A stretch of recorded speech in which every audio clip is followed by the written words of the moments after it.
أعزائنا المشاهدين، السلام عليكم ورحمة الله وأهلا وسهلا. حلقة جديدة من سباق الدوريات، وبصراحة مميزة جدا بكل شيء. هذا الأسبوع يعني ما بدنا نحكي ناري، ولكنه كان اون فاير في أكثر من مكان. ليفربول في إنجلترا بتتوج، الإنتر بتراجع، والملحمة الكبرى في إسبانيا. أبو وائل، مساء الخير على التوب فاير. الله يسعد لي اوقاتك دكتور، اهلا وسهلا فيك وشكرا كتير ومبروك لك كبرشلوني ومبروك لكل البرشلونيه التتويج بكأس هلا الملك اكيد، وهارد لك لجمهور ريال مدريد. وفعلا حلقه يعني حنجرب نفرد فيها اكبر عدد ممكن من الوقت لنحكي فيه عن اشياء لربما لازم يعني او حان الوقت انه نحكي فيها بتفاصيل مطلقه. حنحكي عن التحكيم وعن القضايا المتعلقه بالكلاسيكو وما قبل الكلاسيكو، وحتى تاثير كل شيء جرى على ما بعد الكلاسيكو. وحنحكي اكيد على دوري ابطال اوروبا، وكمان عنا حديث مطول على ليفربول وتتويجه باللقب العشرين. فايه حلقه فعلا ان شاء الله تكون حلوه وتنال اعجابكم اصدقائي. ان شاء الله. انا متاكد ان شاء الله رح تنال اعجابكم. وذكر دائما انه مهم جدا تحطوا لنا لايك على الحلقه وتشوفوها من البدايه الى النهايه. وبما انها توب فاير، خليني ابدا لك في الاسئله التوب فاير. شو رايك ابو وائل؟ اديني الحقنه طيب. بسرعه. لا، الحقنا خليها لما نيجي على المباراه. ماشي. طيب، اولا يعني ما حبدا لك باساسي واحتياطي، خليك تختار بين لاعبين وسهله جدا كالعاده. في البرايم، دروغبا او ايتو؟ سبق وحكيت هذا الموضوع يمكن مرة قبل. أعتقد أنه أنا شخصيا بحب دروغبا كتير كتير، مش شوي يعني. بس إيتو يعني بيعجبني فيه أنه لعب بأكثر من مركز ولعب بأكثر من فريق وكان يعني مميز جدا. يعني ما بنسى له مع الانتر باللحظات اللي احتاجوا فيها مورينيو بالحالة الدفاعية، يعني بمباراة من المباريات تحديدا مباراة برشلونة كان عم بيلعب ظهير إلا شوي يعني. صحيح. الاثنين مهمين والاثنين قويين جدا. على المستوى الشخصي بحب دروجبا اكثر للامانه يعني، بس يمكن ايتو على تنوع مسيرته والانديه اللي لعب لها ممكن ناخذه له بالبرايم يعني. مدريدي ملك الدبلوماسيه. طيب اشوف هلا الدبلوماسيه وين بدها تروح. محمد دعية ولا عصام الحضري؟ كمان الحارسين تاريخيين للامانه يعني. محمد الضيق يعني كمان استمر لفتره طويله مع المنتخب السعودي، وكذلك عصام الحضري يعني. بس راح اختار يمكن عصام الحضري لانه هو كان مدرب حراس منتخب سوريا، يعني كمان هيك في علاقه يعني وطنيه خليني اقول. وكمان يعني بتعرف انت يعني الزلمه كان عميد اللاعبين، اكثر لاعب لعب يعني للمنتخب بكاس العالم. وحتى على مستوى الحراسة بوقته بأيامه يعني كانت كرة قدم أكثر صعوبة خليني أقول، يمكن أكثر سهولة للوصول للمرمى، أو طرق التهديد مختلفة أكثر ومتنوعة أكثر وأقرب للمرمى. فيمكن بروح مع عصام الحضري بصراحة. طب ذكرتني بسوريا، هذا يمكنش مكتوب. محمد ابو سعده ولا انور عبد الحي؟ أوه. حكما محمد ابو سعده يعني. محمد طبعا ابو سعده انا بتفق. نعم. محمد ابو سعده هذا نجم سوريا الاول عبر التاريخ بكره السله يعني. نوجه له التحيه. واحد من اللاعبين القلائل اللي مروا على المنطقه العربيه كلها يعني، وبزمانه يعني. انا عم بحكي لما كانت كره السله لسه مش متطوره ومتقدمه لهي المرحله. يعني نال الإشادة من كل من درب، إن كان نادي الاتحاد أو منتخب سوريا أو حتى المنتخبات العربية لما كانوا يلعبوا، وحتى لما شارك مع الوحدة ببطولة آسيا واللي فاز فيها الوحدة يعني. لا، هو بمكان آخر. أنا بالنسبة لي أنور عبد الحي أسطورة من أساطير كرة السلة. أصلا هو أكبر أسطورتين بسوريا على مستوى السلة. صحيح. سابقا يعني أنور عبد الحي ومحمد أبو سعدة، بعد هيك كان في ميشيل معدلي كمان. بس محمد أبو سعدة بالنسبة لي بمكان صحيح. آخر. بحلب كانوا دائما يقولوا في شغلة، في المحمدين اللي هن مستعدين يعني يحركوا حلب يمين ويسار على كيفهم يعني. محمد ابو سعده بالباسكت ومحمد عفش بكره القدم، هدول الاثنين كانوا نجوم نادي الاتحاد ونجوم منتخب سوريا ونجوم يعني استمروا لسنوات طويله في الملاعب. والله فعلا كانت ذكرى، وانا بتربطني يعني في الاتحاد تجربه. كنت احضر حتى مباريات السله وقت في زمان ما درست انا في سوريا. ففعلا كان الملعب يهتف باسمه، كان هو لاعب مميز. كل اللعيبه لهم قيمه ولهم محبه عند الجمهور، الا محمد ابو سعده فعلا نجم مميز صحيح. جدا. رجعتنا لايام زمان يا زلمه. اخ. والله ولا اجمل. حموده. ولا اجمل. صحيح. امم طيب شوي نشد هيك شوي. اساسي اللي احتياطي للبيع: بودولسكي، كلوزا، مولر؟ لا بختار مولر اساسي، كلوزي احتياطي، وبودولسكي ببيعه اكيد يعني، ما كثير مقتنع فيه كلاعب كنت. ومولر متعدد المراكز اكثر، كلوزي هداف من الطراز الرفيع، بس هداف جوا الصندوق يعني. مولر بيلعب لك 10 بيلعب 9. وبحبه كثير انا بصراحه لتوماس مولر يعني. بحسه واحد من اللاعبين اللي يعني ما اخذ حقهم بمسيرته، رغم انه ارقامه بتشفع له يعني، ارقامه بتحطه مع اللاعبين الكثير تاريخيين وكبار، بس ما كانوا يعني الناس ولا مره نظرت لتوماس مولر هي النظره يعني. فدائما بحسه يعني مش اخذ حقه يعني، اندر ريتد، فبختاره له اساسي. طبعا له تاريخ اكيد يعني. لكن بودولسكي في ناس هلا كمان رح تنبسط عليك ابو وائل لا يعني ما بظن انه كثير له يعني الجماهيريه، لا هو لاعب جيد بس مش اكثر من هيك يعني. كلوزي اعلى منه بالنسبه لي، وتوماس مولر بختاره هو الاساسي. طيب بول سكولز، كروس، تشافي.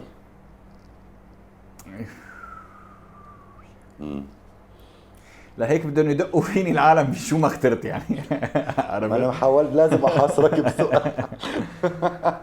والله لا، انا دائما يعني اذا بدي اختار واحد من برشلونه على حساب واحد من ريال مدريد، عادة بيكون انيستا بالنسبة لي يعني، مش تشافي. انيستا بالنسبة لي هو كان كبرايم احسن واحد شفته كلاعب رقم 8، فبروح مع توني كروس اساسي، ومع تشافي هرنانديز الاحتياطي. وللاسف بتخلى عن بول سكولز يعني، مع انه بعرف انه في كثير ناس بتعتبره اسطورة، وهو اسطورة لا شك في ذلك يعني، بس لا اعتقد انه كروس، تشافي، وبعدين بول سكولز. اوف والله انا حزنان بس ماشي يعني. هو بعد لايف امبارح انا بهنيك، بس يعني سنزيد الصفوف شقة. اخر سؤال هو يعني هيك بكلمتين، مارسيلو بيلسا اوصفه. هذا من اكثر المدربين اللي يعني عليهم هيك تناقض في الكلام كثير. صحيح. رايك فيه؟ صحيح، انا بعتبره واحد من المدربين التقال كتير بالعالم، بس اخذ شوي اكثر من حقه يعني. يعني انا اعتقد انه في جزء كبير من الناس مؤمنة انه هو يعني صاحب نوعية معينة من الكرة، بس هي النوعية من الكرة بافكاره له مع كل الاندية اللي جرب يدربها بحياته غير قابلة للتطبيق العملي يعني. هي كافكار حلوة كتير يعني، انت كأنك عم تروح تعمل مسلسل فانتازيا، مسلسل فكرته كتير حلوة بس ما بتطبق على ارض الواقع، عرفت؟ فبتستمتع. في ناس بتعشق هاي النوعيه من المسلسلات فبتتابعها، في ناس بتحب الترو ستوريز، القصص الحقيقيه مثلا، فبتقول لك شو هالحكي هذا، شو بدي احضر يعني، عرفت؟ مثل مارفل يعني، كعالم مارفل من الافلام، في ناس ما بتحضر بالسينما الا هيك نوع من الافلام. بيلسا بحسه بيشبه هي النوعيه، عرفت؟ انه شيء كتير حلو، بس كتير حلو لمرحله انه ما بتستمتع فيه على ارض الواقع بنهايه الموسم. خرج تشوفه عم بيلعب انه فريق بيلعب بس بدون معنى للعب، عرفت؟ يعني ما عنده تحدي بنهايه الموسم.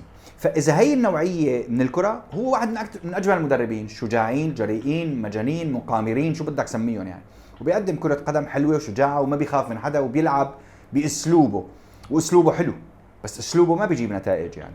فاعتقد انه هو يعني شوي هيك اكبر من الحقيقه يعني بالنسبه لي يعني. يعني على الورق كان فعلا في كثير من المدربين متاثرين فيه مثل جوارديولا. حتى تجربته مع منتخب الارجنتين، شفنا منتخب تحسهم بيشتغلوا على الكهرباء بس نتائج كانوا صفر. 100% يعني هي مشكلته مع كل الانديه اللي دربها يعني. بس حتى جوارديولا انتبه، لانه في ناس يعني دائما بتخلط الامور، انه جوارديولا من مدرسه بيلسا، لا مش من مدرسة. اللي بيكون من المدرسه هو بياخذ نفس الكتب ونفس الهذا وبيروح عليها. اما انا اخذت شويه افكار من بيلسا ورحت طورتها بطريقتي، فدمجت بين اللعب الجميل وبين النتائج. هي مدرسه انا بروح عليها. اما مدرسه اللعب الجميل فقط بدون القاب، ما اعتقد انه هي مدرسه مثمره جدا يعني. فبيلسا له كل الاحترام، حلوه مدرسته، بس حلوه بدون معنى حقيقي يعني، بدون تتويجات، بدون بطولات يعني. صحيح، اتفق معك تماما، ما في نتائج كانت موجوده. لكن على مستوى النتائج خلينا نبدا بالدوري الانجليزي. الليفر يحقق اول نتائج ويتوج اليوم، فوز ب5 اهداف. ليفربول بطل الدوري الانجليزي. اولا مبروك لكل جماهير ليفربول. لكن انا بيخطر في بالي شيء يطرح كثير في وسائل التواصل الاجتماعي وحتى بين الاصدقاء. يقال كابتن حميد انه فوز ليفربول جاء على ركام الأندية الثانية اللي كانت في أحسن حالاتها. ورأي آخر بحكي لك لا، هذا نتاج اجتهاد، نتاج عمل منظم. ليفر يعني كان كمان موسم صعب ووصل لهذا الشيء نتيجة عمله واجتهاده. وين بتشوف الحقيقة أقرب في الموضوعين؟ يعني شوف، أنا بشوف إنه الحقيقة أقرب للجزء الثاني من التعليل يعني، أو من وجهات النظر يعني. لأنه شوف، بس قبل ما أبدأ هذا الكلام أنا بدي أحكي بلقطة دكتور، يعني اليوم صدقا أشعر بدني وأنا عم بتفرج عليها، وأعتقد إنه هي كرة القدم هي يعني تلخصت المعنى الحقيقي والأصلي للرياضة، تلخص بهي اللقطة اللي بدي أقول لك إياها اليوم. باخر يوم ليورجن كلوب مع ليفربول بحفل الوداع، كلنا بنتذكر انه حطوا الاغنيه الشهيره ويورجن كلوب مسك المايك وصار يقول ارني سلوت، لا لا لا لا لا، صحيح. والناس كلها صارت تغني معه. اليوم اول ما توج ليفربول مسك المايك ارني سلوت وقال حان وقت انه اشكر يورجن كلوب، وحطوا الغنيه نفسها وقال لهم يورجن كلوب لا لا لا لا لا. شوف، انت مش سهل بلحظه نجاحك تتخلى عن الانا تبعيتك، لانه هاي اللحظه صحيح. اللي انت بتكون حققت فيها الشيء اللي انت عم تطمح له. فانت لو الناس كلها مش حابه تعطيك حقك، انت بدك تعطي حق نفسك. هي الهيومن بين، يعني الطبيعه البشريه تبعت البني ادم، انه بده يكافئ نفسه. انا بهي اللحظه بدي اكافئ فيها نفسي، اطلع اقول يورجن كلوب يعني بصراحه. وحتى يورجن كلوب بعد كل المسيره الناجحه، بدل ما اقول لهم للجمهور شكرا وتذكروني وبحبكم وحبوني، اقول لهم ارني سلوت، وانا ما بعرف خيره من شره لارني سلوت. صحيح. تجلت اللقطتين هدول بيتجلى فيهم انه الانسان شو يتخلى عن الانا تبعيته ويتخلى عن انانيته المفرطه بيحبه لنفسه، وبالعكس كل واحد يعطي حق الثاني او يعطي قيمه للثاني بالعمل اللي تم انجازه يعني. فهي لقطه فعلا بالنسبه لي يعني بتلخص معنا كره القدم اللي نحن بنعرف كلنا انه مش رح نوصل له بحياتنا، يعني مستحيل نوصل لهي التراجيديا الحلوه يعني، هي بتصير مره كل ما بعرف كم سنه يعني. خلينا نرجع على ليفربول، لانه انا بالنسبه لي انك انت تقول لي ليفربول فاز بالدوري لانه الانديه الثانيه على حطامه او على ركامه او لانه ما كانت عم تمر بموسم كويس، فانت هون سويت بين الجلاد والضحيه بمعنى او باخر. بمعنى انه لو ليفربول سقط معهم كنت شو حتقول؟ حتقول مدرب فاشل، وحتقول انه طبعا حيفشل اول موسم لانه اجى استلم بعد يورجن كلوب 9 سنين 8 سنين على التوالي، فالمشروع انهز. وحتقول انه دوري جديد بالنسبه له، فهو ما بيعرف لسه شلون يتعامل مع الانديه والملاعب والجماهير وحتى يعني اللاعبين الانجليز او البريطان او اللي بيلعبوا بالدوري الانجليزي. هيك كنت حتبرر له، مش حتبرر لك، هيك كنت حتعلل فشله يعني.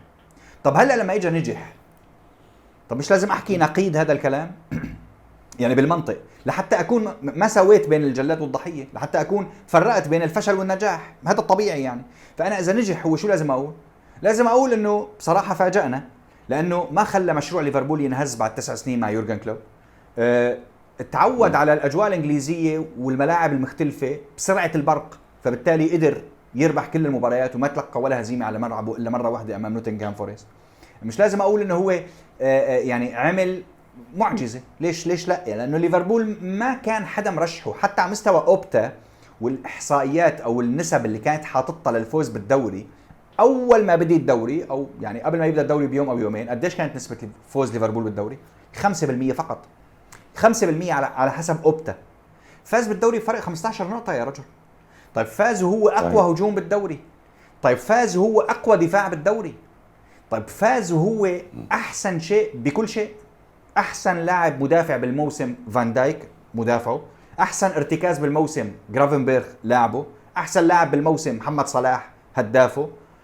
ومع هيك ما كان عنده ولا صفقه الا كييزا اللي حرام نعتبره صفقه اصلا. ما عنده مهاجم، حقيقه ما عنده مهاجم يعني. هو بالحقيقه انت تعرف ليفربول عنده مهاجم، هذا نونيز، اذا انت معتبره مهاجم فيعني تلك كارثه بصراحه. وما عنده دكه اصلا يعني. ارنولد بديل له ما عنده الا برادلي اللي هو من الشباب، روبرتسون بديل مثل العالم والناس ما له، فان دايك بديل مثل العالم والناس ما له. لك لعيبه الوسط نفسهم بدلاء مثل العاده، بديل صلاح ما في، بديل دياز ما في، جاكبو مره بالمستوى مره لا، جوتا نص موسمه مصاب، نونيز تفرده 5 مرات بجيب لك ولا جول يعني. عرفت كل شيء كان ضده، وموسم واستقرار مطلق لليفربول قبله 8-9 سنين مع يورجن كلوب. ونحن شفنا انه كل الانديه اللي كان عندها مواسم متتاليه على يعني فيها استقرار، اول ما يطلع المدرب بينهز المشروع كاملا يعني. طب هو ما هز لك المشروع، بالعكس نحن لمن شهر تقريبا او من شهر ونص كنا مرشحين ليفربول يربح كل شيء. بتتذكر كنا عم نقول ثلاثيه، يعني ليفربول كان واحد من الانديه اللي تصدر دوري الابطال، وصلان لنهائي الكاس مع نيوكاسل، متصدر الدوري الانجليزي واموره باللوز. باسبوعين انهز، هالاسبوعين دفع ثمنهم غالي، لكن على مستوى الدوري مستحق جدا، لانه هو للامانه تعاطى بطريقه ممتازه جدا. اخذ كل افكار يورجن كلوب، ما هدم المشروع ابدا، اخذ نفس المشروع طوره شوي او حط عليه التاتش بتاعته، وحس انه هيك اسهل الطرق ليكمل من بعد ما خلص ليفربول. وانتبه، مش انه ليفربول، مش انه يورجن كلوب سلموا ليفربول باحسن لحظه، مش انه كانت السنه الماضيه ربحان دوري وربحان ابطال، لا، السنه الماضيه ما كان ربحان شيء ليفربول، فهو حتى سلموا مشروع يعني فيه كثير من العوائق وفيه كثير من الشكوك، والشكوك هي زادت. دخلنا على الموسم ما بنعرف فان دايك اذا حيجدد ولا لا، ما بنعرف ارنولد اذا حيجدد ولا لا، وما بنعرف اذا صلاح حيجدد ولا لا، والثلاثه هدول هن اهم ثلاثه بفريق ليفربول كله. ومع كل ذلك اخذ الفريق ومشي فيه خطوه ورا الثانيه، مباراه بعد الثانيه، يربح احيانا باسلوبه واحيانا مش باسلوبه، يتعذب ويربح، يسيطر ويربح. معظم الاوقات كان عم بيقدر يتعاطى ويتعامل، الى ان دخل الثلث الاخير من الموسم تقريبا كان شبه ضمنان، تعثر بكم مباراه بس ما كتير حسينا لانه الفارق كان اوريدي كتير كبير. هلا في جزئيه اخيره بقى بعد كل الكلام اللي حكيت لك يا دكتور، انه ساعدوا ركام الانديه الاخرى حكما، بس هن مش بسبب ركام الانديه الاخرى فاز بالدوري، لا، بس اللي ساعده انه يربح فرق 15 نقطه انه ارسنال مش كتير جدي وعنده القدره الجديه على المنافسه على البطوله، السيتي انهار كليا هذا الموسم، تشيلسي مدرب جديد، مانشستر يونايتد مش موجود، فبالتالي الكباريه كلهم اللي بينافسوا على الدوري عاده ما كانوا موجودين، استغل هو فرصه. لكن انك تيجي تقول لي بس السبب الوحيد لفوز ليفربول بالدوري انه الانديه الاخرى كانت محطمه هذا الموسم، فبصراحه هذا يعني يعني استهزاء بارني سلوت، بشخصيته، بعمله، بالانجاز اللي سواه هذا الموسم، وانا ضد هذا الكلام. فلذلك بيستحق مننا التحيه، بيستحق نقول له شابو، لانه هو كان احسن فريق بالدوري الانجليزي حكما، وهو اكيد اول هولندي بيفوز بالدوري الانجليزي، وهذا انجاز راح يضل بسيفيته لربما لسنوات وسنوات وسنوات طويله جدا يعني. شوف، هو تجربة سلوت وليفربول إجمالا بهذا الموسم، يعني أو حتى في المواسم السابقة، لكن بهذا الموسم الجانب الإداري والجانب الرياضي بنقدر نضيف سلوت حتى للمدربين اللي حموا الإدارة بالنتائج، بالرغم من بعض القرارات للإدارة اللي ظلت متأرجحة لغاية آخر فترة اللي هي تجديد عقود اللاعبين. هل بتشوف هذه الإدارة الآن في قراراتها كانت فعلا ماخذ الجانب الصحيح، ولا من المفروض كان من بداية الموسم انه تحسم هاي الامور؟ تأخر كابتن، يعني قرار تجديد او ترك بعض اللاعبين تأخر كثير في الموسم. جدا جدا، اصبت جدا دكتور بوصفك انه هو فعلا كان احد الاشخاص اللي حمل اداره، لانه النتائج لو ما ساعدت من اول الموسم الناس ما كانت حتسكت بليفربول. لانه انت شلون ممكن تدخل على موسم واهم ثلاث لعيبه عندك داخلين على موسمهم الاخير وانت ما بتعرف اذا حيبقوا ولا لا؟ هيك ملفات بتنحسم بالصيف، بتنحسم قبل سنتين، او بتكون اخذ قرارك حكما انه انا مش رح اجدد لهم، الموضوع منتهي. انت لا لك اخذ قرار انك مش حتجدد لهم، ولا لك قادر تاخذ قرار انك تجدد لهم، واللاعبين ما بيعرفوا شو مستقبلهم، وانت ما بتعرف شو مستقبل اللاعبين، والمدرب ما بيعرف شو مستقبل اللاعبين هدول ومستقبل النادي ومستقبله هو ومستقبل الاداره. انت تركت الموضوع بشكل فوضوي جدا. اداره ليفربول اساءت جدا لليفربول، لكن احيانا القدر بيبتسم لك انه الله بعت لك مدرب قدر يلملم هي الاوراق كلها مع بعضها ويحطهم. لكن هو بالواقع انت دخلت الموسم بدون صفقات، وانت طالع من فتره يورجن كلوب. انتبه، وبرجع انا دائما بذكر هي الجمله لانه انت المشروع المفروض كان يعني ياكل ضربه في مقتل، لكن انت لا جبت صفقات، لا جددت اللاعبين اللي لازم تجدد لهم، ما عملت شيء. انت بس كل ما هنالك رحت تعاقدت مع مدرب بدل يورجن كلوب ودخلت، وانت يا ريتك بموسمك الماضي كنت ناجح، انت كنت اصلا موسم فاشل يعني بالمجمل العام يعني. فانت كل هذا ما عملت شيء ابدا، لكن بالنهايه كان ممكن تربح ثلاثيه، وكان ممكن هي الاداره تطلع امام العالم انه هي افضل اداره بالعالم، رغم انه هي لربما اسوأ اداره بالعالم بهذا الموسم تحديدا يعني. لكن ارني سلوت يحسب له انه فعلا حمل اداره، وانه فعلا اخذ الفريق لبر الامان. لنشوف هلا اذا بالصيف المقبل حيكون عن جد في صفقات على كيف ارني سلوت، خاصه انه فاز بالدوري فورجاهم يعني انه هو عنده القدره على انه ياخذ مشروع خطوه للامام. فلربما في شويه صفقات محتاجه ليفربول، بغض النظر ارنولد طلع ولا لا. هلا جدد عقد فان دايك وعقد صلاح، وهذا شيء كثير مهم لمستوى استقرار غرفه الملابس والفريق المواسم المقبله. بس انت محتاج مدافع كمان، محتاج لاعب ظهير ايسر، ظهير ايمن لو طلع ارنولد اكيد واجى ريال مدريد، محتاج مهاجم مثل العالم والناس. ليفربول لو عنده مهاجم حالته تغيرت بكثير من المباريات بصراحه يعني، والبطولات يعني ان جنرال.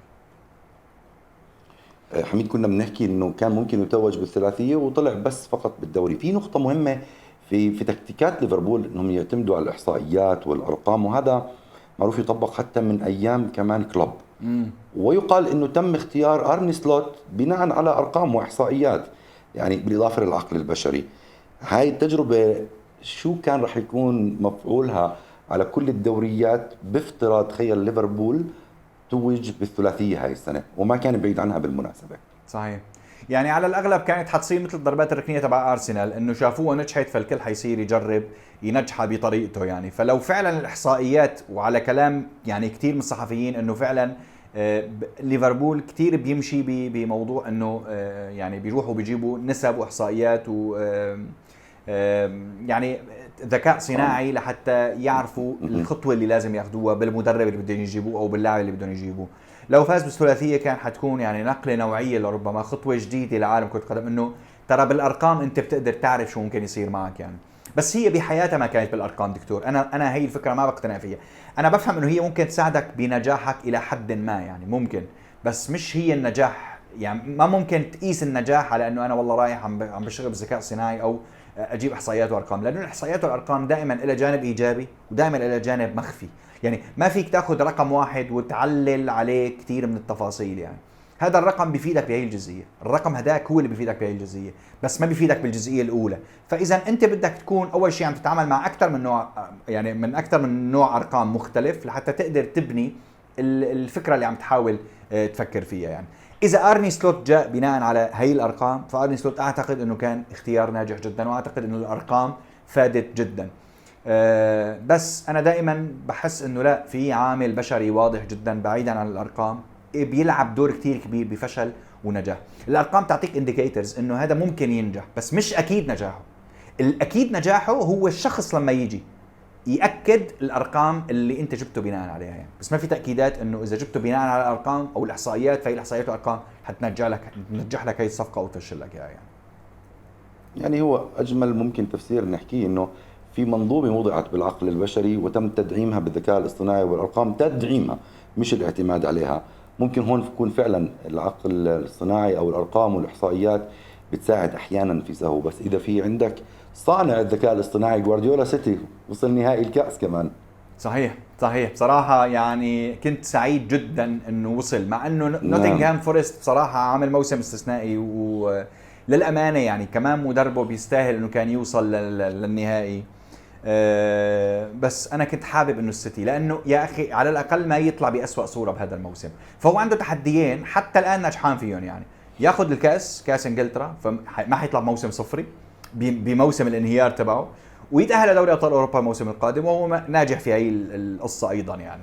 عملوا مباراه مقبوله جدا، جيده جدا، قدر ينتصر. قلت لك الفتره الاخيره صاير في شويه استقرار على مستوى النتائج يعني.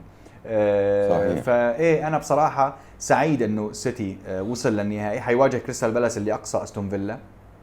مباراه جديده بدون ايرلينغ هالاند اللي ما بعرف امتى حيلعب مره ثانيه، بس انه عم بيقدر يرتب اموره، عم بيقدر يسجل اهداف، عم بيقدر ينتصر، عم بيقدر يفرض شروطه بالمباريات اللي عم بيلعبها بالفتره الاخيره.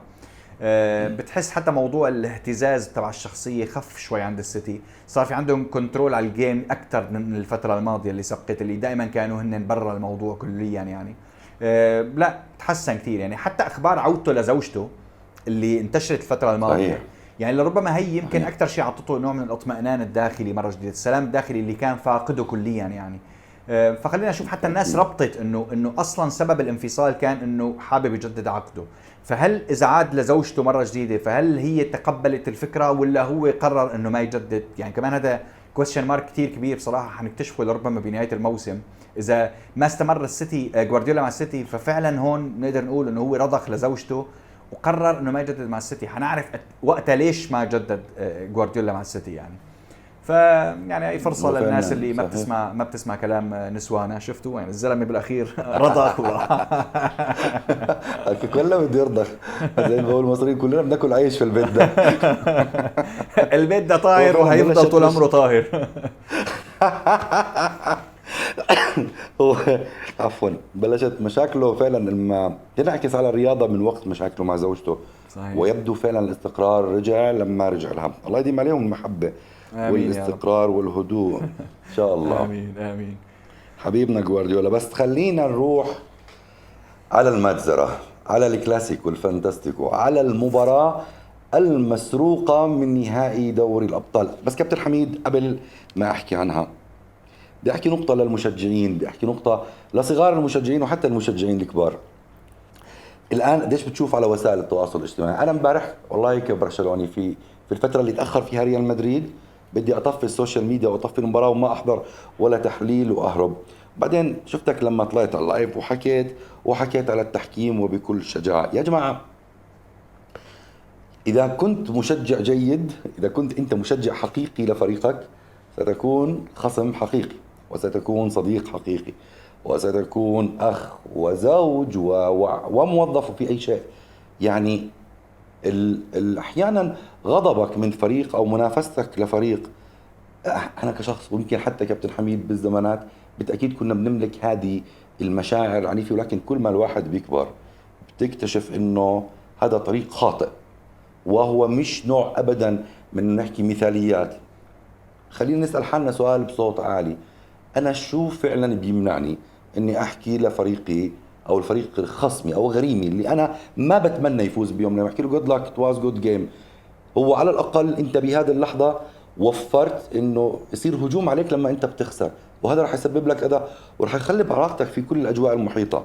بالتأكيد في ناس من كل الفريقين مشجعين بيمتلكوا هذه، خلينا نحكي، السمة الراقية المتمايزة والله، وهي أجمل من الشيء الثاني، كثير أجمل. كابتن حميد، أنا بهنيك على اللايف امبارح، وبعرف ليش أنت مدريدي يعني عتيد وعميق وعنيف بهذا الموضوع، تمتلك قوة إنك تطلع تحكي فيه. والله ما عم بجامله، لأنه أنا كشخص كنت بدي أسكر وما عندي حتى هاي القوة أحكي فيها إلا ضمن أشخاص محددين من الوسط القريب. أنا بهنيك كابتن على هذا الثبات، على هاي القوة، وبدي أحكي لك بكل أمانة، هي مش دبلوماسية، هذا شيء حقيقي بهنيك فيه.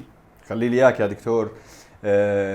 يعني شكرا اول شيء للكلام اللي حكيته مسبقا عن موضوع التوعيه، لانه بصراحه انا بحب على قناتي تحديدا انه فعلا الانسان يعني يلوح بهي الافكار بين الحين والاخر، لانه نحن الرياضه يعني بالنهايه وجدت يعني لتجمعنا، لنشوف شيء. يعني انا بعرف انه كل واحد بيشجع فريقه، وبعرف انه كل واحد عنده انتماء مطلق للفريق اللي بيشجعه، وبعرف انه هذا الانتماء بيولد لك يعني مشاعر معاكسة تماما للغريم تبعك تحديدا يعني. وهذا حقك وهذا طبيعي، ولازم هيك تعيش حياتك بكرة القدم إذا أنت بتحب كرة القدم. أنا مالي طالب منك تحب ريال مدريد يعني وما تكره برشلونة، صعب تعيش بهذا السلام، هذا حقيقة وواقع. أنت لازم تحب ريال مدريد ولازم ما تحب برشلونة، ولازم تحب برشلونة وما تحب ريال مدريد. هي الحياة الطبيعية. أنا ما عم بطالبك إنه يكون عندك حب ومشاعر وردية للآخرين يعني، لا. لكن حتى وانت كرهان الفريق اللي قدامك، الاصول بيقول انه تعطيه حقه اذا كان هو بيستاهل ياخذ حق منك. اليوم لما انا عم بلعب وغريمي احسن مني لازم اقول له برافو عليك، اليوم عملت مباراه كثير حلوه. وغريمي وقع، مش لازم اقسى عليه، بمزح بنكت بعمل لي قصه هيك، عرفت، ضمن نطاق منطقي وطبيعي وهادئ. لكن مش لازم اخذ الامور، لا. نحن وصلنا لمرحله الشتم وسب على ابو موزه. يعني انت اليوم اي واحد مدريدي بتحكي له كلمه حلوه على برشلونه بسبك، والعكس صحيح. اي واحد برشلوني بتحكي له كلمه حلوه على ريال مدريد بيسبك. ما في اخذ وعطاء، ما في وجهه نظرك وجهه نظري. وجهه نظرك مطابقه لوجهه نظري معناتها انت حبيبي وعلى راسي وعيني. اي وجهه نظر اخرى معناتها انت عدوي. يا اخي الحياه مش هيك يا اخي. مثل ما انت عندك وجهه نظر، هالبني ادم اللي قدامك عنده وجهه نظر، اسمع وجهه نظره وخليه يسمع وجهه نظرك. تحبوا تتفقوا اهلا وسهلا، ما بتحبوا انتم حرين يعني.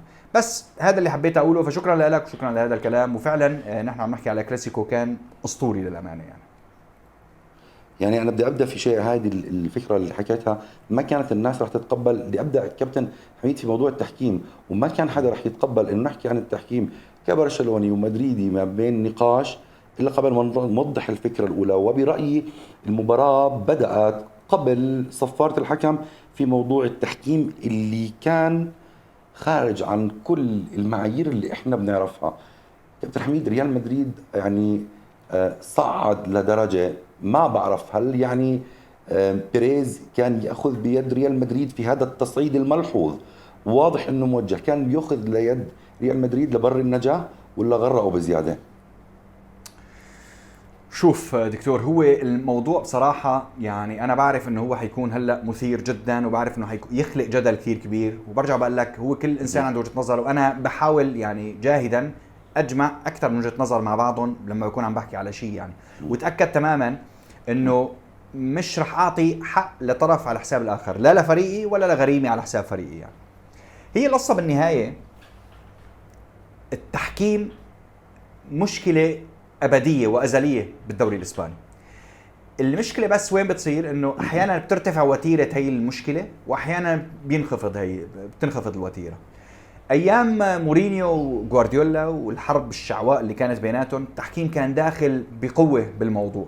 بعدين بالمرحلة اللي بعدها انخفض كتير الرتم هذا الكلام يعني. اليوم صار له سنتين عم بيتأرجح بين منفعل الى منفعل جدا، الى يعني اصبح يعني يعني صار اهم من المباراه، لمرحله انه انا متاكد انه ولا مره انحكى عن تحكيم وعلى جدل تحكيمي قبل ما تبدا المباراه بيومين وبعد ما خلصت المباراه بيومين على قد هي المباراه تحديدا يعني. والمقصود ما كان هي المباراه، هي حاله عامه عم تتصعد يوم بعد يوم لوصلت لمرحله انه حتنفجر هلا يعني. خلص نحن رايحين على مكان ما بنعرف شو ممكن لسه عم بيستنانا يعني. ريال مدريد عبر تلفزيونه بدي بمرحلة جديدة الفترة الماضية بالضغط على الحكام بشكل كتير كبير، عن قناعة منه انه ريال مدريد يتعرض الى انتهاكات تحكيمية عم بتضر كتير بمصلحته.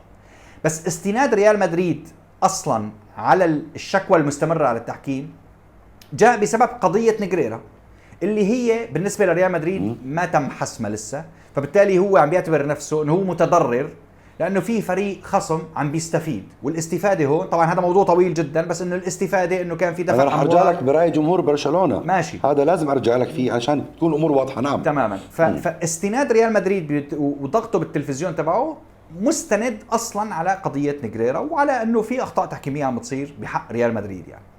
طب هل ريال مدريد اصاب للمرحله اللي وصل لها حاليا؟ انا بالنسبه لي اضر جدا بصوره وسمعه ريال مدريد الفتره هي يعني تحديدا.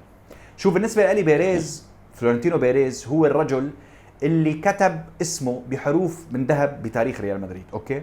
وخلى شخصيه ريال مدريد اقوى شخصيه لنادي في العالم، شخصيه مستعده تقاتل اتحادات، مش تقاتل انديه، مش تقاتل روابط، حط راسه براس اتحادات في سبيل انه يعني يخلي اسم ريال مدريد عالي.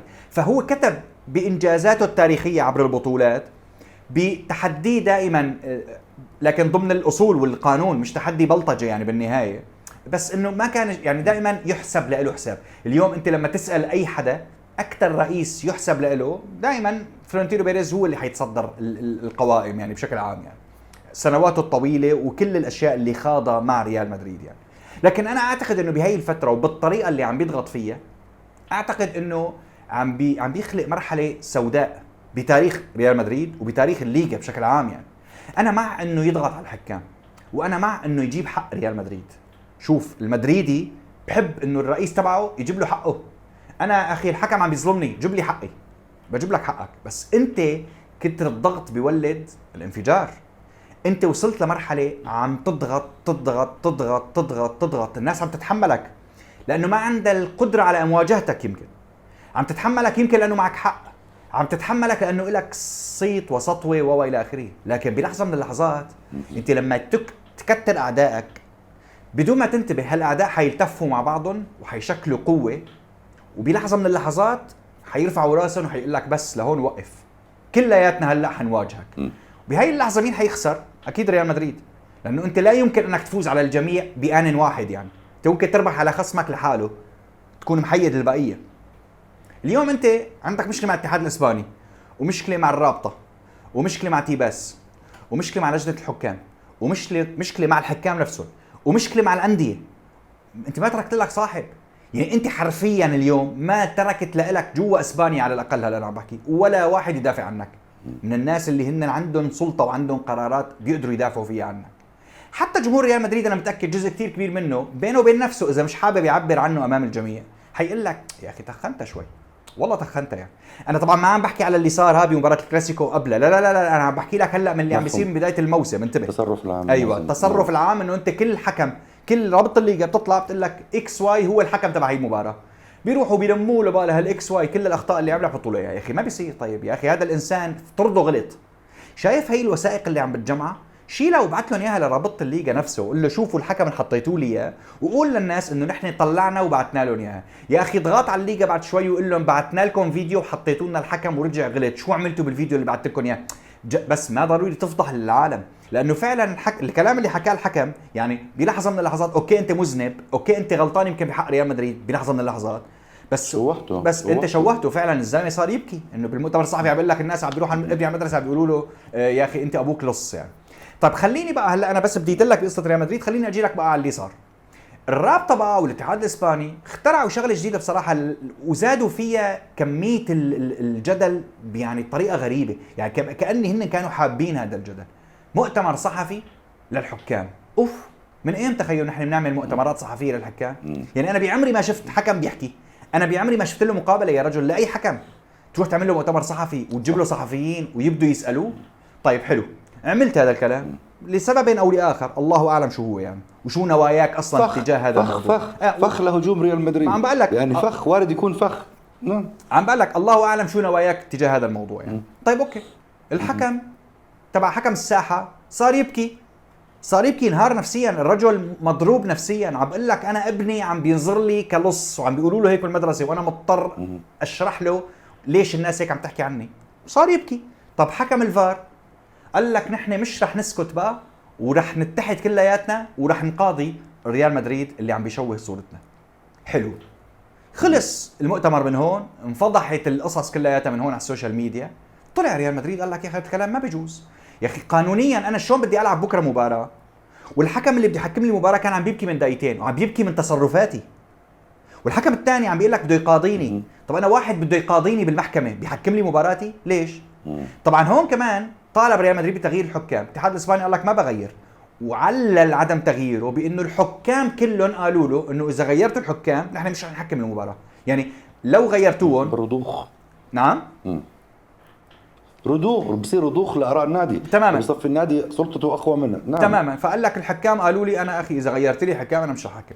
طيب انت هون دخلت الحكم هذا على المباراه، شوف الحكم الله يعينه ويساعده هلا بعيدا عن كل الماضي تبعه، بغض النظر مش انا اللي احكم عليه يعني، بس هذا البني ادم لانه هو بني ادم بالنهايه دخل على المباراه ليحكم ريال مدريد وبرشلونه، وهو سيقتل من كل الاطراف شو ما عمل. شوف لو صفر في صالح ريال مدريد، في صالح ريال مدريد شو حيقولوا لك؟ حيقولوا لك ها الضغط تبع ريال مدريد مشي حاله، فيديوهات وطلع وقال لك ما بلعب المباراه وكذا وهيك، راضوا له خاطره ريال مدريد والحكم زبط له اموره وصفر لصالحه. ولو صفر لصالح برشلونه حيقول لك ها هذا من كثره ما ضغطوا عليه ريال مدريد علنا بده ياخذوا البطوله من ريال مدريد فالجمهوريه مش رح يرضوا والناديين مش رح يرضوا. ومين الخسران الاكبر؟ الكره الاسبانيه. انا كنت عم بتخيل بعد ضغط ريال مدريد، طبعا هو اخطا وانا حكيت باللايف، اخطا لصالح ريال مدريد، اخطا لصالحه لان في ضربه جزاء واضحه بالنسبه لي بدايه 92 93 ما حسبها لبرشلونه، روديجر تدخله على فران توريس، بالنسبه لي بلنتي حكما يعني، البقيه كلهم بناقشك فيهم بس هي بلنتي.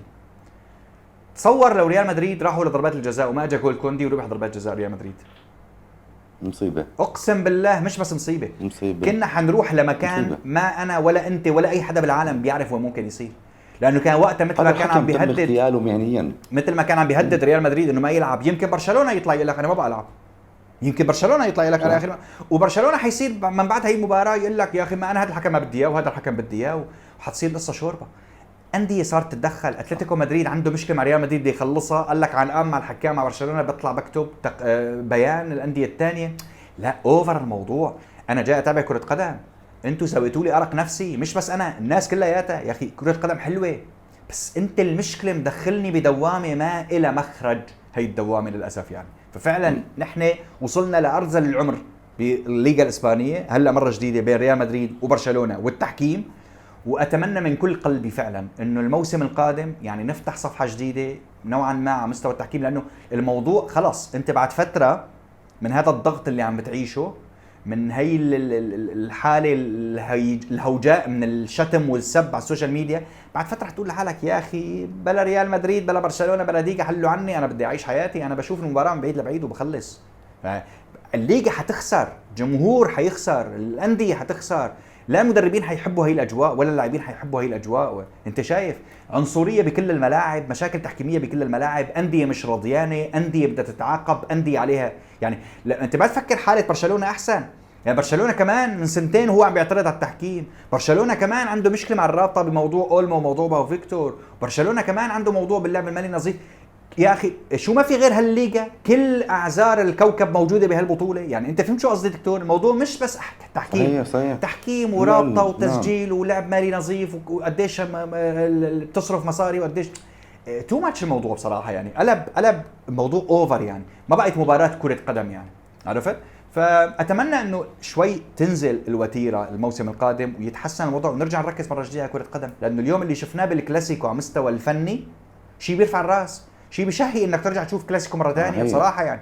وشابوه للفريقين وشكرا للفريقين على المباراه الحلوه اللي قدموها للامانه.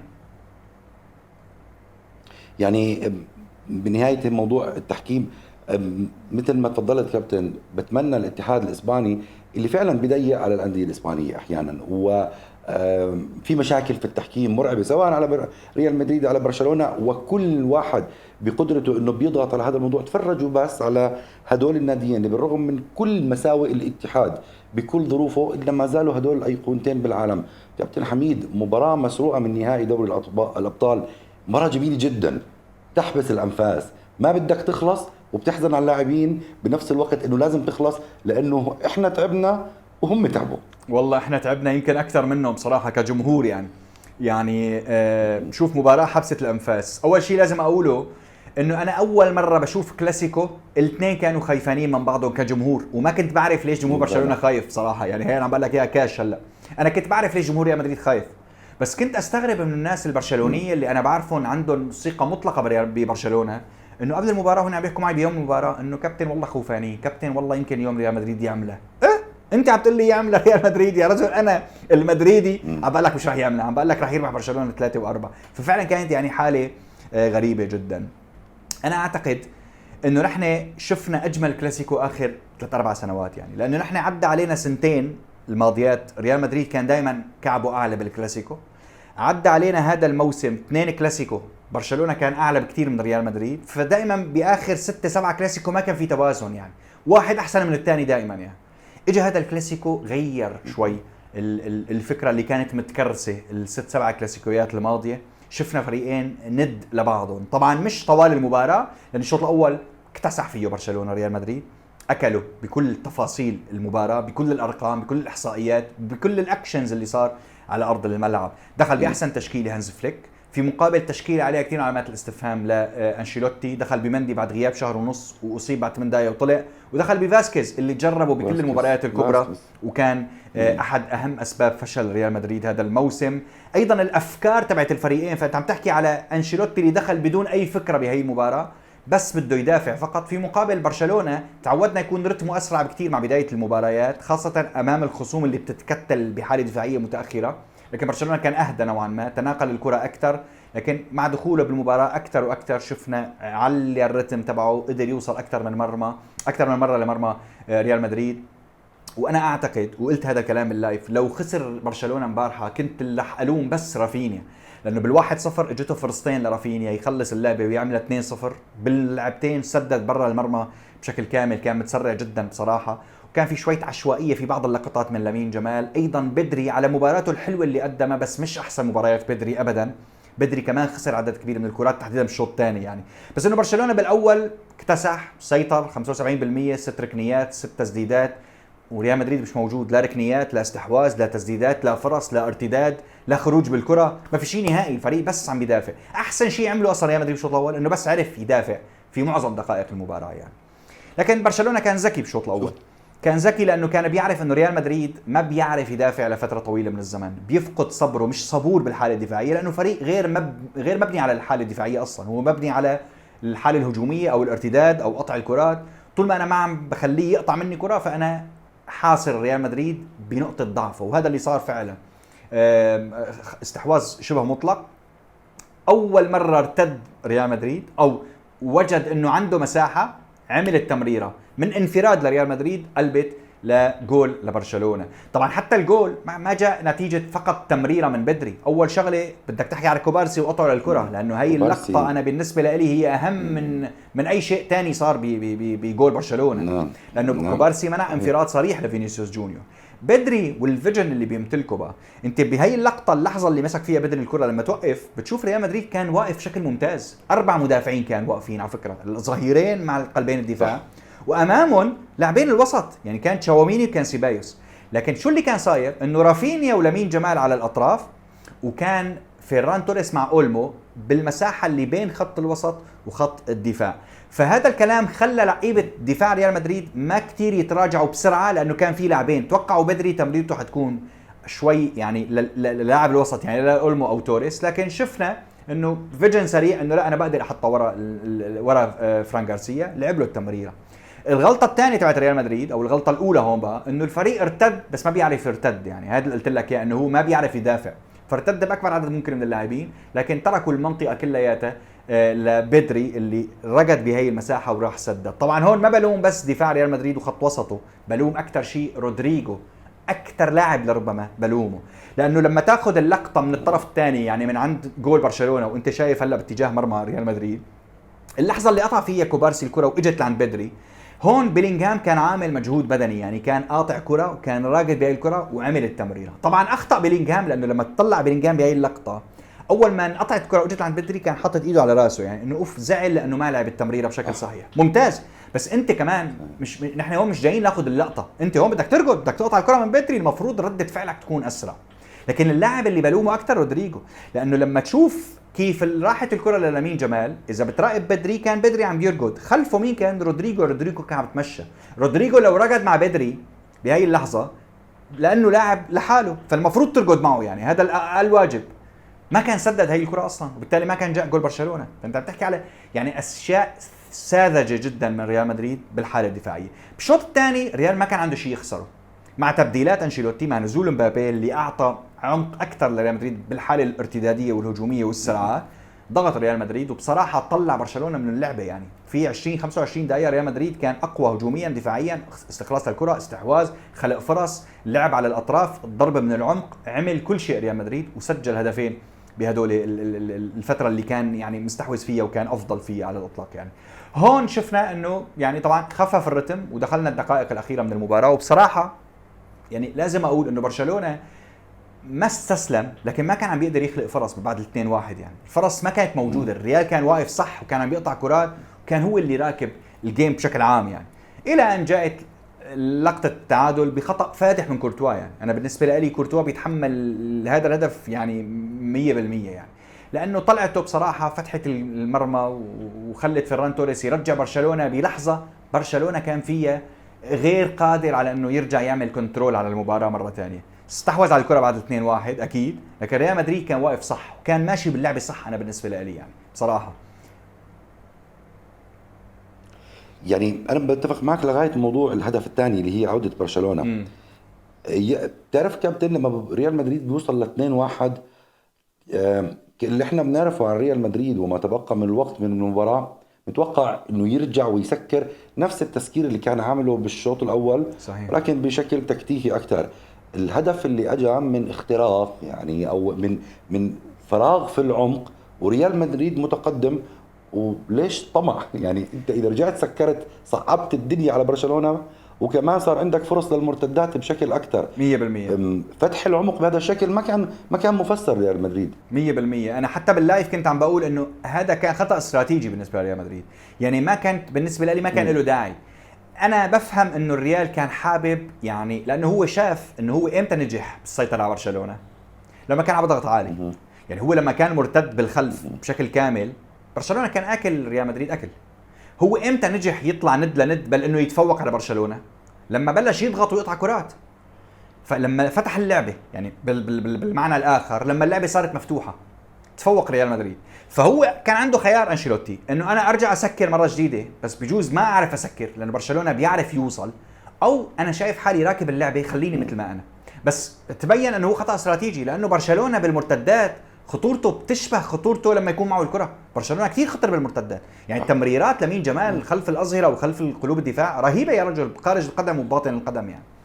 بس اللي زاد الاستراتيجيه الخطا طلعت كورتوا لو ضل بيقوله، لانه انت شايف لاعب، انت المفروض كاشف الملعب كامل. هلا شايف فيران توريس رايح ومعه روديجر، لو فيران توريس اسرع، يعني لو اسرع حيكون اسرع بمتر، فاذا روديجر معه مش تاركه، خليك بقولك لحظه الاستلام مع كنتروله على الكره بيجوز يلحقوا روديجر، واذا ما لحقوا انت لسه في عندك نسبه انك تصد الكره. يبقى اذا ما صديت الكره هذا موضوع اخر، بس انت طلعتك يعني فتحت له الملعب الجول كامل، فهو صار مضطر انه ياخذ الكره، بس اخذها فتح الجول، وهذا اللي صار، اخذها سبق روديجر وسبقك لك، ما قدرت تاخذها لانه انت كنت لو تدخلت حتاخذ كرت احمر. فبالتالي عاد برشلونه بجول تعادل، اعتقد على مجرى المباراه بين الشوطين بتقول تعادل عادل جدا يعني. شفنا الاوقات الاضافيه نزل فيها شوي برشلونه على المستوى البدني، كان واضح جدا حتى مع تبديلات فليك يعني اللي سحب فيها لاعبين مهمين ومؤثرين، بس كان مضطر انه يضيف كثير من الحيويه على خط الوسط. واللعبه كانت رايحه يعني لانه كل لعبه متساويه، يعني هي خلص بدنيا الفريقين بطلوا قادرين انه يكونوا باحسن فورم لهم يعني. وحتى شفنا يعني اضطر يسحب روديجر يعني، وانا اعتقد هذا الخطا يعني كان فادح، بس ما كان عنده خيار اخر يعني، اللاعب غير قادر على انه يكمل يعني. فشفنا يعني اللعبه كانت رايحه ضربات الجزاء، تمريره من مودريتش، سوء تقدير من ابراهيم دياز، ما استلم الكره، سدد كوندي، جاب جول، يعني مبروك، مستحق اكيد، ما بنقدر نقول غير هيك يعني. وهارد لك لريال مدريد اللي كمان كان بيستحق لو كان فاز بهي البطوله يعني. والله مستحق للطرفين. انا نقطتين ايجابيات في الفريقين فنيا كانوا كثير حلوين. الاستحواذ اللي عمله برشلونه بالشوط الاول استحواذ بذكرك يعني انه استحواذ مش انه فقط قطع كرات وكمان ضغط عالي، لا كان بده يمسك كره يعني زي ملل ريال مدريد. وهذا ساعد. لاحظ ريال مدريد وين كان ضاغط كل لعبه بالاول في المنتصف وعلى يسار ريال مدريد، من هناك اجى الهدف. بتلاحظ امبارح او اسلوب برشلونه كان في مسك الكره حتى مختلف. ريال مدريد لما في الشوط الثاني فتح اللعب، هذا هو بيلينغهام لازم نفرد حقه بصراحه يعني. بيلينغهام هذا اللي كنا نحكي عنه من كم يوم، وين بيلينغهام مش بس الهداف، صانع اللعب، هذا اللاعب اللي كان يلعب عن جد عشان الفريق، شوي يتراجع، مش بس مقاتل. شفنا نسخه من بيلينغهام فنيا عالي في صناعه لعب وكمان مقاتل بدني حتى وهو مصاب. صحيح. شوف بدي اشكرك اول شيء كمان لاعطائك حقه. انا بالنسبه لي بيلينغهام كان احسن لاعب بالمباراه من الفريقين، احسن لاعب بال 22 لاعب اللي لعبوا حكما، اكثر لاعب رقد، اكثر لاعب استخلص كره، اكثر لاعب فاز بالصراعات الثنائيه، اكثر لاعب حط تمريرات تقدميه، اكثر لاعب صنع فرص محققه للتسجيل. وكل هجمه لريال مدريد كانت خطيره حكما، بدايتها كانت من عند بيلينغهام، يا باستخلاص يا بمراوغه يا بتمريره يا بشيء عمله بهي اللقطه يعني. اخذ فيران توريس افضل لاعب بالمباراه اكيد لانه فاز برشلونه، بس هو بالمنطق العام بيلينغهام عمل مباراه ورجى الكل انه لا انتم كثير تماديتوا بانتقادي او بالاستنقاص مني يعني. اوكي في عنده شويه اخطاء، اوكي انتقدنا كثير فكره انه احيانا بيروح كثير للحاله الهجوميه على حساب الحاله الدفاعيه، لكن كلاعب وسط متكامل بصراحه اعلى لاعب.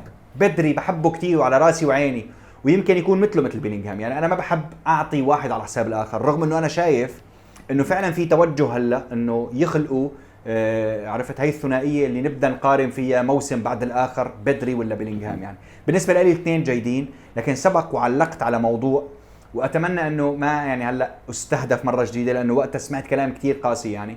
انا بالنسبه لي بدري احسن لاعب وسط بالعالم بالثلث الثاني، وبيلينغهام احسن لاعب وسط بالعالم بالثلث الثالث يعني. مقتنع بهذا الكلام. اللي بيعمله بدري بنص الملعب كمدير للملعب ما بيعرف يعمله طول المباراة بيلينغهام، واللي بيعمله بيلينغهام بالثلث الثالث من الملعب من مراوغة، من افتكاك، من تمريرات، من تسجيل، من دخول منطقة الجزاء، بدري ما بيعرف يعمله. فالاثنين متكاملين، بس واحد عنده نقطة قوة على نفسه وعلى الآخر، فلازم ياخد حقه. بدي أختم حديثي دكتور بالتصرفات المعيبة اللي عملها جزء من لاعبين ريال مدريد بعد نهاية المباراة أو مع نهاية المباراة، وتحديدا روديجر اللي هلا اصلا ممكن يتلقى عقوبه بين الاربع ل 12 مباراه، فبالتالي انتهى موسمه مع ريال مدريد. طبعا نزل اعتذار على الستوري، بس انا الاعتذار بالنسبه لي ما بيعني لي بصراحه يعني، لانه انا ما بحب اشوف فريقي في عنده لاعبين بيتصرفوا بهي الطريقه يعني. والله انا لو كنت فلورنتينو بيريز بعد هذا التصرف ما بخليه بالنادي، انا لهالمرحله يعني حاسم بهيك نوعيه من التصرفات. عيب، انت عم تمثل ريال مدريد، انا ما بيهمني تعمل الغلطه الكبيره وتجي ثاني يوم تعتذر لي على انستغرام يعني. المشكله انه الضغط اللي شفناه للعيبه ريال مدريد هذا ضغط خلقه ريال مدريد على لعيبته بسبب هجومه المتواصل على الحكام، فاللاعبين شعروا انه حقهم يهدر منهم. فبيلينغهام عم بيعترض كل الوقت، فينيسيوس عم بيعترض كل الوقت، مبابي عم بيعترض كل الوقت، روديجر وكثير من اللاعبين الاخرين يعني. واخر نقطه بدي اضيفها بس انه في صوره انتشرت فيها السوشيال ميديا، صوره وقت اللي مبابي رايح لياخذ الميداليات، وقت اللي فينيسيوس نازل هو اخذ ميداليات. مبابي يعني معكر ومش حابب يطلع بحدا اصلا يعني، وفينيسيوس نازل استهزأوا فيه شوي او استفزوه شوي جمهور برشلونه، صار يضحك ويرد عليهم وكذا. وانا بالنسبه لي بس هي اللقطه وبدي اسكر حديثي هون، بتورجيني مين اللي ممكن يكون قائد لريال مدريد. للناس اللي ما زالت تعتقد انه كبوا لمبابي، عنا فينيسيوس جونيور ولا بحياته خرج يصير قائد لريال مدريد. بالنسبه لي قولا واحدا، انا مع كل يعني شبيحته لفينيسيوس، بعرف انه هلا حيهاجموني، بس لا، مبابي دائما اللي ممكن تعتمد عليه. انت شفته شو عمل بالشوط الثاني اول ما نزل، غير شكل ريال مدريد يعني شكلا ومضمونا يعني. بكل الاحوال ألف مليون مبروك لبرشلونه، بيستاهلوا هي البطوله. هارد لك لريال مدريد على كثير من التصرفات المعيبه بهي المباراه، وعلى الاداء الحلو اللي قدموه بصراحه، وكانوا ند وبلحظات معينه كانوا احسن من برشلونه، لكن بالنهايه الكره ابتسمت لربما على الفريق الافضل على مدار الموسم، لربما مش بس يعني تحديدا بهي المباراه يعني.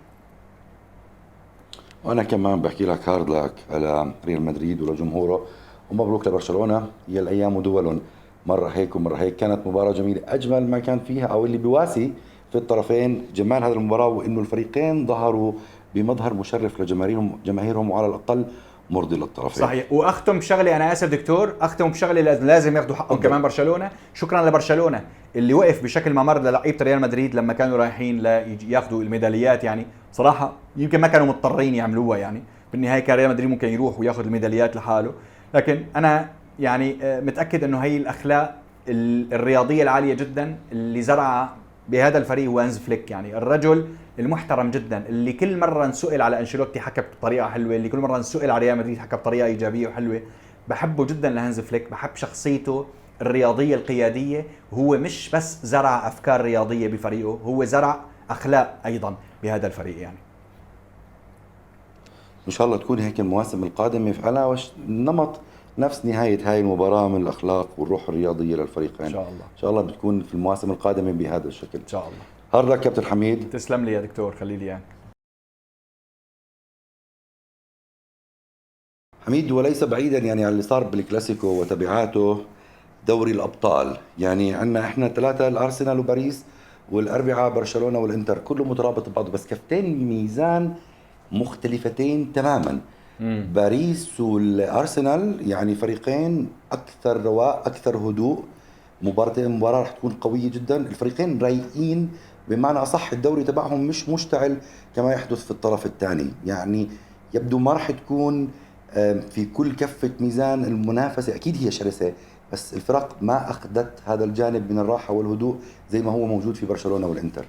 صحيح، هذا الكلام 100% صحيح. الفريقين نوعا ما مرتاحين، ولكن في عوامل يمكن تكون مؤثرة جدا على هي المباراة بصراحة، اللي هي أصلا متوازنة على ما يبدو، وأصلا ممكن تتوقع فيها ومنها كل شيء يعني. خسارة باريس سان جيرمان مع نيس اللي حرمته من انه ياخذ الدوري الذهبي، اول هزيمه لباريس سان جيرمان هذا الموسم.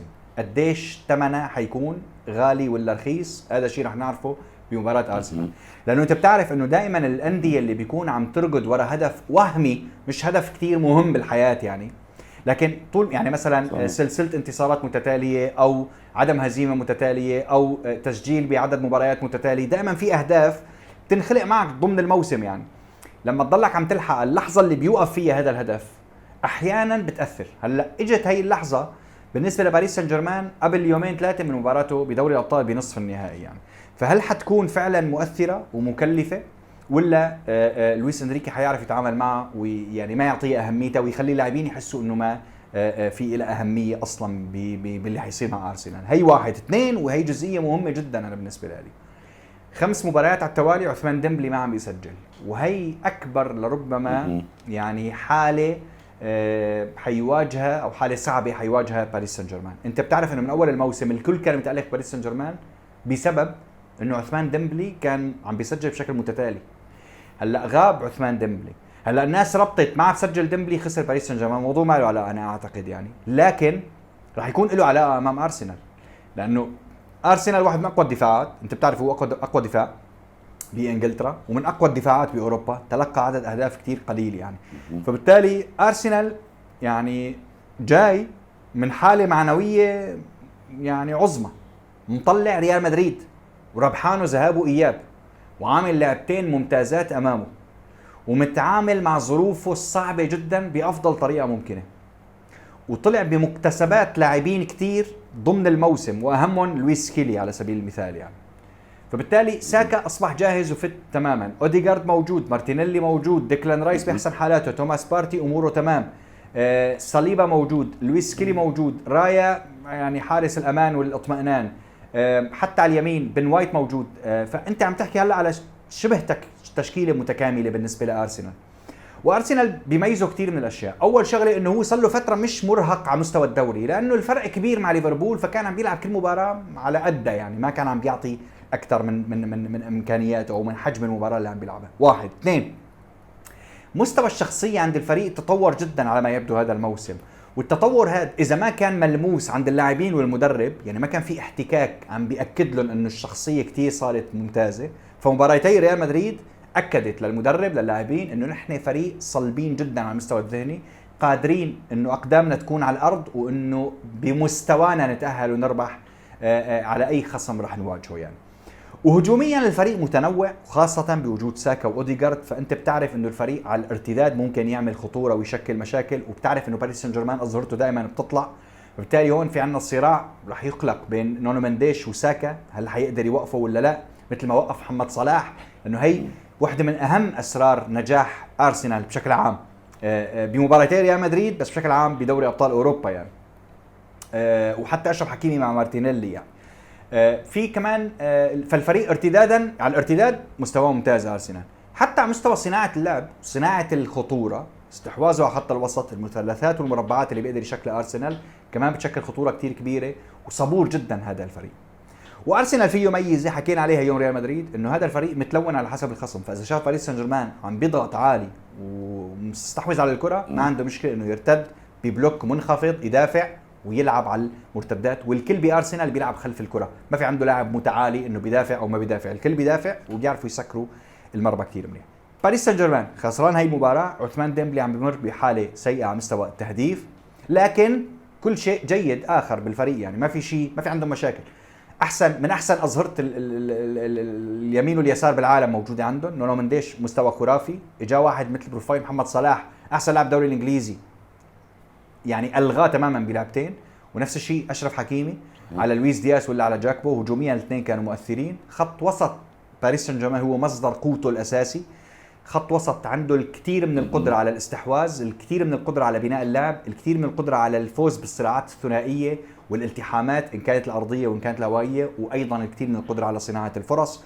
وعنده لاعبين ما بيتمركزوا بمكان واحد بالخط الامامي، من كفارتسخيليا لعثمان ديمبلي لباقي اللاعبين، دوي اللي عم بيعيش موسم ممتاز جدا. فنحن عم نحكي على مكامن خطوره ايضا ممتازه جدا. وشفنا باريس سان جيرمان مع ليفربول، وشفناه مع استون فيلا بحالتين مختلفات. مع ليفربول بلحظه من اللحظات شفناه فريق مسيطر مهيمن، حاطط ليفربول بمنطقته، عم بيضغطه مره واثنين وثلاثه وخمسه وعشره وعشرين، ففريق قوي بصناعه الفرص. وشفناه امام استون فيلا بالارتدادات، اول ما ترك له استون فيلا مساحات بمباراه الاياب ضربوا اول جول وضربوا ثاني جول، وانت شفت بالجول الثاني تبع نونو منديش، حكيمي ومنديش كانوا جوا منطقه الجزاء. فاذا كمان مليء بالخطوره باريس سان جيرمان، وفريق كمان متلون، بيعرف يدافع وبيعرف يلعب على المرتدات وبيعرف يصنع. خطوره. بصراحه في شغلتين بيصبوا يعني لصالح ارسنال شوي، انه اول شيء انه عم بيلعب على ارضه مباراه الذهاب، فبالتالي يعني نوعا ما عنده الافضليه، وشيء ثاني حاله عثمان ديمبلي المش متزنه باخر كم مباراه مع الهزيمه اللي تلقاها باريس سان جيرمان. هدول الشغلتين بيعطوني شوي افضليه بالنسبه لارسنال بمباراه الذهاب فقط لا اكثر ولا اقل، لانه انا اعتقد انه صعب نحكم حاليا مين ممكن يتاهل من الفريقين الا لما نشوف لعبه الذهاب، ونقدر وقتها يعني نفكر شو ممكن يصير بمباراه الاياب. ويعني بس مباراه الذهاب حاسس ارسنال نوعا ما اقرب من باريس سان جيرمان. مين تعرف مدربين اثنين اذكياء ولاعبين جدا مهاريين، جد يعني راح نشوف يعني متعة وفنيات في خط الوسط في هالمباراة. صحيح صحيح، خط وسط بدني عند ارسنال اكثر خليني اقول، لانه فيه ديكلان رايس وتوماس بارتي امام مع اوديغارد اللي هو بيضيف الحاله الفنيه يعني عاده، امام خط وسط لا مبدع شوي اكثر على الكره يعني خليني اقول، يمكن مش كثير بدني مثل ديكلان رايس وتوماس بارتي. عم نحكي على فابيان رويز وعم نحكي على فيتينيا وعم نحكي على جواو نيفيز، ثلاثه ممتازين. اقل شوي بدنيا من ارسنال، لكن بموضوع الافتكاك وموضوع الصراعات البدنيه ويدخل معك واحد لواحد ممكن يطلع معك، والفيجن تبعيتهم عاليه جدا كرويا تكتيكيا، بيعرف يبطئ الرتم يسرع الرتم يطلع على اليمين يطلع على اليسار. بتحس الثلاثه عندهم هي الخصل لعيبه باريس سان جيرمان. ومثل ما انت قلت مدربين اثنين اسبان، يعني انت بتحكي على افكار كثير متشابهه يعني بصراحه. يمكن شوي لويس انريكي اعلى بموضوع خبرته بدوري ابطال اوروبا، لكن لا رح نشوف ملحمه. انا بالنسبه لي احلى شيء انه حنشوف مباراه وما حيضيع علينا مباراه ثانيه، يعني يمكن هذا احلى شيء بنص النهائي، انه في مباراه واحده حتشوفها ما حيكون بالك مشغول بلعبه ثانيه، يعني حتشوفها وانت مستمتع ومالك سائل على شيء، ما بدك الموبايل ولا بدك النوتيفيكيشن ولا بدك شيء، لانه عم تشوفها قدامك. يعني هذا اكثر شيء يمكن رح تستمتع فيه. يعني شو بتعتقد مفتاح الفوز لكل فريق يعني في هاي المباراة، لارسنال او لباريس، خصوصا انه اللعب متقارب؟ يعني انا بالنسبه لي مثل ما قلت لك اعتقد انه باريس سان جيرمان على مستوى الارتدادات سريع جدا وقوي جدا، واثبت هذا الشيء ضد ليفربول بلحظات معينه وضد استون فيلا بكثير من المباريات وبكثير من مباريات دوري ابطال اوروبا هذا الموسم. يعني الفريق صار يعرف يلعب على المرتدات، يعني فيمكن هي اكبر نقطه قوه رح تكون لباريس سان جيرمان.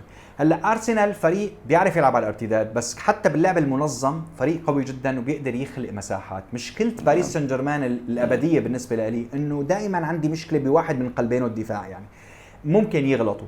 دوناروما حتى ممكن يغلط، يعني هي يمكن نقطة ضعف باريس سان جيرمان، مع انه دوناروما عمل مباراة اسطورية جدا بصراحة امام استون فيلا يعني، لكن ممكن يغلط يعني.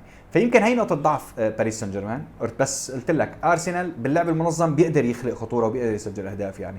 فاذا بده يكون في خطورة لارسنال بدها تكون عن طريق ساكا واوديغارد، واذا بده يكون في خطورة لباريس سان جيرمان يعني غالبا حتكون على مرتداته السريعة جدا. مزبوط.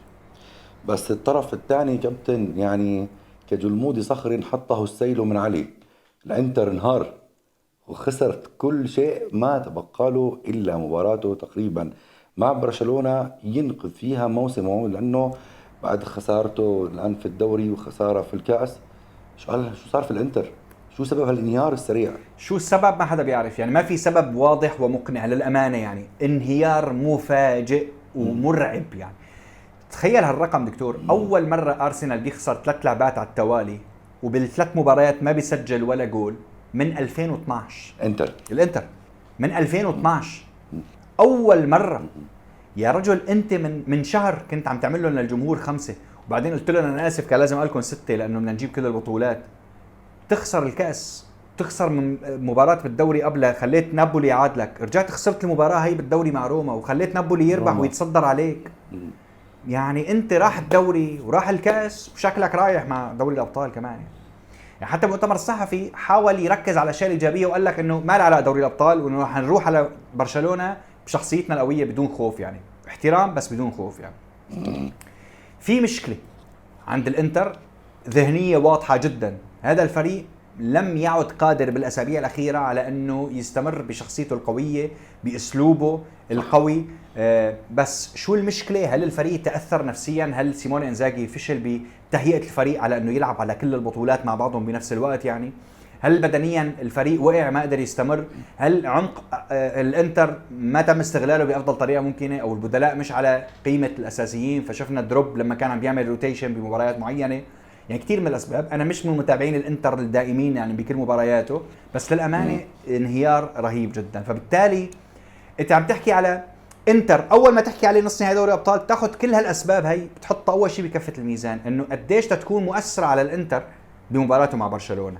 هذا سؤال المليون. يعني في المقابل دكتور، برشلونه عنده نقطه ايجابيه رهيبه جدا، انه هو هلا جايك من تتويج. هذا التتويج باول بطوله لهذا الموسم جاي حساب ريال مدريد بمباراه كان خسران فيها للدقيقه 82 قلبها وفاز بالاوقات الاضافيه. لكن فيها نقطه سلبيه، انه هل الفريق قادر على انه يصمد بدنيا امام انتر ميلان بعد 120 دقيقه امام ريال مدريد بذل فيها الغالي والرخيص لمرحله انه اضطر هانز فليك يسحب بدري، لانه بدري بطل قادر يرقد. يعني انت بتعرف هانز فليك ما بيقدر يلعب بلا بدري يعني. وبهيك نوعيه من المباراه انت بتعادل 2-2 يعني الله اعلم شو ممكن يصير فيها. يعني يطلع بدري يطلع ديونج يطلع كل اللاعبين تقريبا اللي اصبحوا غير قادرين. هل هذا الفريق جاهز يلعب مباراه بدنيه مع انتر ميلان؟ لانه انت بتعرف انه انتر اهم سلاح عنده انه يلعبك لعبه بدنيه، خاصه انه سيمون انزاكي مدرب ذكي، مش يعني بيخطط لكل فكره بده يعملها. شايف هذا الفريق جايين 120 دقيقه، فانا كل ما مديت بعمر المباراه كل ما كان في صالحي، كل ما دخلتهم بلعبه بدنيه كل ما المفروض على الورق تكون في صالحي. يعني برشلونه اكيد حيستحوذ على الكره، لانه برشلونه استحواذ بيمتلكه بجيناته يعني بالنهايه، واللاعبين اللي عنده لاعبين استحواذ. ولكن يمكن هاي اول مره هذا الموسم بده يلعب مع فريق برشلونه بيلعب بخمس لعيبه وسط، خمس لعيبه وسط ومهاجمين بيساعدوا بالحاله الدفاعيه. فانت عم تحكي فعلا على لاعب يعني كميه كبيره من اللاعبين، فمعركه الوسط مش رح تكون سهله ابدا. هلا انا بعرف انه هو بيلعب 3-5-2 بالحاله الدفاعيه بتنقلب ل 5-3-2. فهون كمان في سؤال ثاني، هل فيران توريس حيعرف يلعب مع ثلاث مدافعين بدل اثنين؟ هذا سؤال ثاني ايضا. اليوم واحده من نقاط برشلونه القويه جدا دائما انه هو لما يواجه الناس اللي بتلعب بالاربع مدافعين بيلعب كتير على فكره انه يخلي فيران توريس او ليفا يتحرك بمساحه يضطر فيها قلب الدفاع انه يصعد معه، فبالتالي بتفرغ مساحه، الظهير بيصير بغطيها فبيفضى رافينيا او بيفضى بالدي. بيلعبوا هي اللعبه دائما. اليوم لما انا عندي خمس لعيبه بالدفاع، ظهير وثلاث قلوب دفاع وظهير، هل فيران توريس ورافينيا حيعرفوا يلاقوا مساحات بهذا المكان ولا لا؟ واحدة من نقاط قوة برشلونة أيضا الكرات العرضية اللي بيعملها لامين جمال لليفا أو اللي بيعملها رافينيا لليفا. هلا ليفا مش موجود في فيران توريس، بس بعيدا عن ذلك انتر من أقوى الأندية اللي بتلعب بالكرات الهوائية أيضا. في صعوبات أكيد، يعني في صعوبات حيواجه. أعتقد إنه البرشلونة لم يواجه، مو أعتقد، أنا متأكد إنه برشلونة ما واجه فريق يعني خاصة بالدور 16 وربع نهائي بقيمة انتر. فأنت عم تحكي على قيمة فريق مرشح ليفوز بالأبطال بعيدا عن ما حدث معه بهذا الأسبوع. يعني انتر فريق قوي، عنده شخصية، عنده أكثر من أسلوبه مختلف عن الأساليب الثانية 4-4-2 وال4-3-3. فريق بيعرف يلعب على الارتداد بطريقة مرعبة، أنت بتعرف سريع جدا وبيعرف يلاقي المساحات، وعنده لعيبة خط وسط مش بس بيشرفوا كرات وخلص، لا بيعرفوا يستحوذوا عليها، بيعرفوا يتحكموا فيها تحت الضغط ويطلعوا يبنوا اللعب. الانتر من احلى الانديه اللي بتبني الكره من الخلف الى الامام، يعني رغم انه الانديه الاخرى بتضغط عليهم عالي جدا يعني. لكن برشلونه هو برشلونه، عودنا هذا الموسم على انه عنده كثير من نقاط القوه. فريق بيعرف يدافع على مسات التسلل، اتقن بشده بالفتره الاخيره. فريق استحواذي من الدرجه الاولى، عنده عقول بشريه على ارض الملعب، مدراء للملعب، بدري، ديونج وحتى داني اولمو.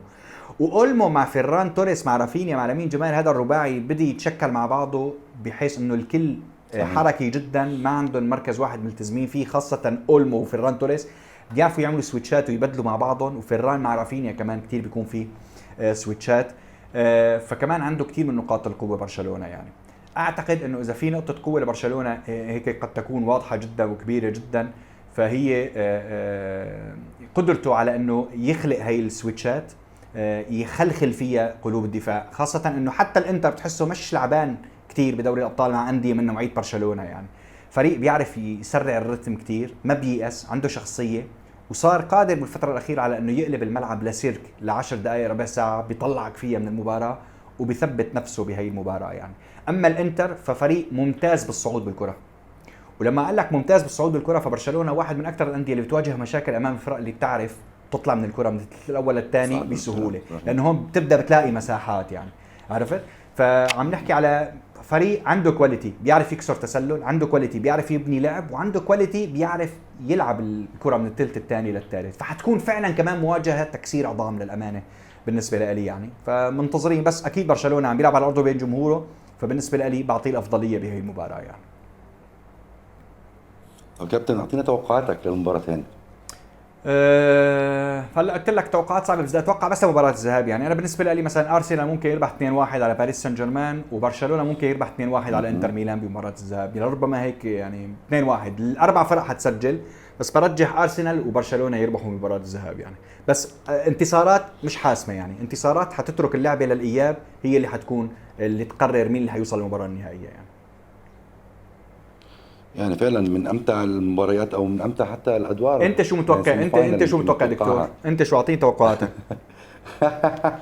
شوف انا اتوقع، انا ميال لارسنال اكثر، اعتقد ارسنال ثابت اكثر، وبعتقد انه حتى فرق هدف مش كافي. اتوقع ارسنال 3-1. اوكي. برشلونة دائما اتمنى يفوز. برشلونة اذا الشوط الاول لعب وعمق جراح الانتر، بعتقد راح يعني الشوط الثاني والمباراة اللي بعديها راح يسيطر. اتمنى فوز برشلونة، اتوقع 2-1. اوكي اتفقنا يعني 2-1 لبرشلونه. خلينا نشوف، انتوا اصدقائي حطوا لنا توقعاتكم لو سمحتوا للعبتين، وخلينا نشوف مين اللي اصاب بتوقعه بعد ما يخلصوا المباراتين اكيد يعني. ان شاء الله. ونتمنى دائما زي ما حكينا دائما تحطوا لنا لايك لهالحلقه وتابعوها من النهايه. كابتن حميد هارد لك مره ثانيه، وشكرا لروحك الرياضيه حبيبي انت. شكرا هذا النموذج اللي عم تعطيه من اوائل الناس، وان شاء الله بنلتقي هيك بعد مباريات ذهاب دوري الابطال ان شاء الله رب العالمين. شكرا جزيلا. شكرا يا دكتور، شكرا.